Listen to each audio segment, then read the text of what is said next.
l'émission Saveurs divines. Cette bonne nouvelle du royaume sera prêchée dans le monde entier pour servir de témoignage à toutes les nations. Alors viendra la fin. Ce pain céleste vous est présenté par Immaculée Niraneza. Bienvenue très chers amis, vous tous qui écoutez nos émissions Saveurs divines. Que la paix de notre Seigneur soit avec vous. C'est avec une grande joie que je reviens encore une fois continuer le thème de notre semaine. Et je vous propose d'abord de lire cette louange que nous trouvons dans le livre d'Apocalypse, Apocalypse chapitre 4 au verset 11.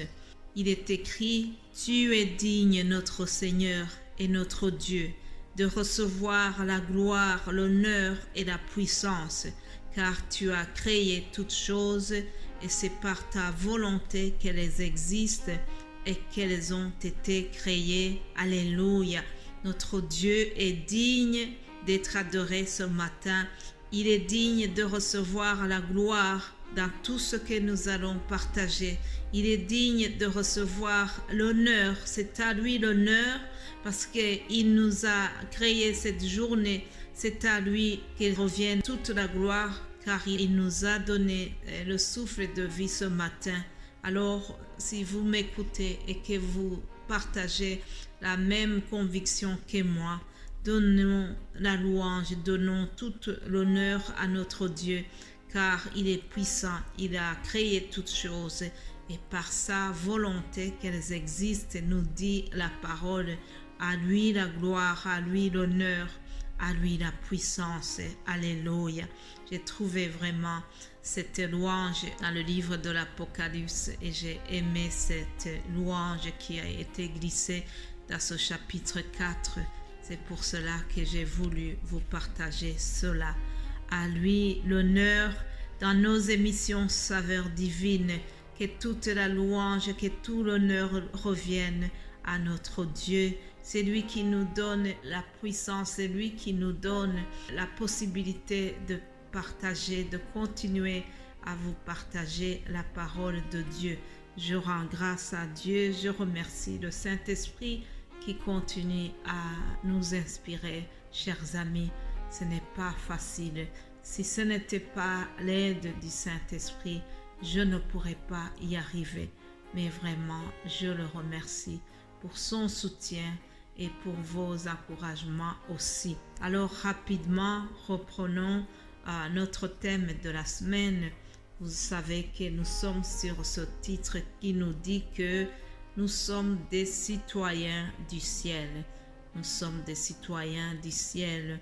Hier, je vous ai partagé cette méditation qui nous disait que les citoyens du ciel ont une conduite qui est digne des enfants de Dieu. Alléluia. L'apôtre Pierre a parlé aussi de quelque chose qui ressemble à cela. Il nous a expliqué comment la vie chrétienne doit être pratique, comment nous pouvons mettre notre vie chrétienne en pratique. Dans 1 Pierre chapitre 2 au verset 11, il nous a dit ceci: Bien-aimés, je vous exhorte comme des étrangers et voyageurs sur terre à vous abstenir des convoitises charnelles qui font la guerre à l'âme.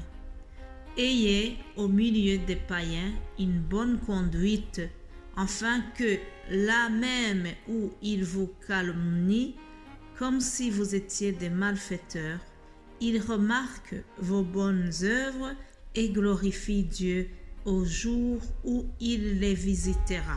Voilà, ces deux versets que j'ai lus, mais je voulais surtout souligner le verset 11 qui nous dit que nous sommes des étrangers, nous sommes des voyageurs sur terre. D'ailleurs, le titre d'aujourd'hui c'est « Étrangers et voyageurs sur terre ».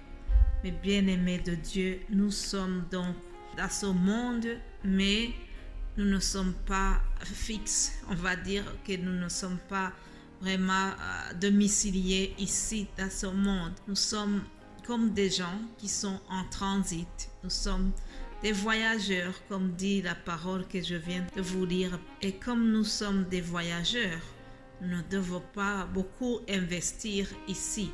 Vous le savez très bien que si vous partez dans un pays en vacances et que vous êtes là-bas provisoirement, vous ne commencez pas à vous attacher beaucoup à cet endroit ou à investir là-bas puisque vous êtes de passage, n'est-ce pas? Et nous aussi, chers amis, ici sur terre, nous sommes de passage, nous sommes en transit. Nous ne faisons que passer. Notre destination, c'est le ciel. Nous sommes des citoyens du ciel. Alléluia. Alors, lorsque quelqu'un est en transit, qu'est-ce qu'il fait? Il doit être attentif aux informations qu'on donne concernant sa destination. Tu dois toujours prêter l'oreille pour écouter au micro ce qu'on va annoncer concernant ta destination. Tu es en transit, mais en même temps, tu prêtes l'oreille, tu fais attention pour ne pas rater une information importante. Voilà, chers amis, nous aussi, ici sur Terre, nous sommes en transit et nous faisons attention. Nous écoutons les informations nécessaires. Nous écoutons ce que nous dit la Bible. Qu'est-ce que la Bible nous dit à propos de la manière dont nous devons nous conduire en attendant de rejoindre notre destination finale. La Bible vient de nous dire une chose. Il a dit, il faut s'abstenir des convoitises charnelles qui font la guerre à l'âme. S'abstenir des convoitises charnelles. Voilà encore une chose à faire pendant que nous attendons d'aller au ciel. Vous savez, je vais vous partager une anecdote. Un jour, quelqu'un m'a dit, c'était un collègue, alors il m'a dit, mais comment tu peux vraiment passer 30 ans avec le même partenaire? Comment tu peux passer 30 années sans avoir essayé quelqu'un d'autre pour changer un peu? Comment sauras-tu que tu es comblé si tu n'as jamais changé de partenaire? Je n'exagère pas, la personne me disait ça.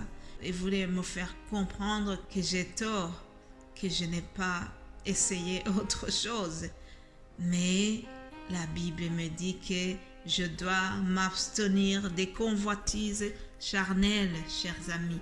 Il faut s'abstenir, il faut se comporter comme quelqu'un qui a la crainte de Dieu. Je ne trompe pas mon mari, c'est d'abord par le respect de mon Dieu, ensuite par l'amour que j'ai pour mon mari. Vous savez, dans le livre de Genèse, on nous parle de Joseph, comment Joseph a résisté aux avances de cette femme de Potiphar. C'était sa patronne, mais Joseph a refusé, il n'a pas cédé, il a résisté. La Bible nous dit, résistons au diable et il fuira loin de nous. Alléluia. Je bénis Dieu parce que Joseph a gagné, Joseph a résisté, chers amis. Voilà comment nous devons nous abstenir des convoitises charnelles. Ça, c'était un exemple.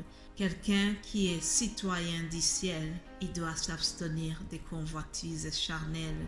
Le verset 12 nous a dit « Ayez une bonne conduite au milieu de païens ». Encore une fois, la bonne conduite revient, chers amis. Nous devons avoir une bonne conduite. Je vous exhorte et je m'exhorte surtout à moi aussi d'avoir une bonne conduite au milieu des païens. Vous savez, notre meilleure façon d'évangéliser, ce n'est pas par les bonnes paroles, ce n'est pas par la mémorisation des versets. Non, c'est d'abord par notre conduite, chers amis.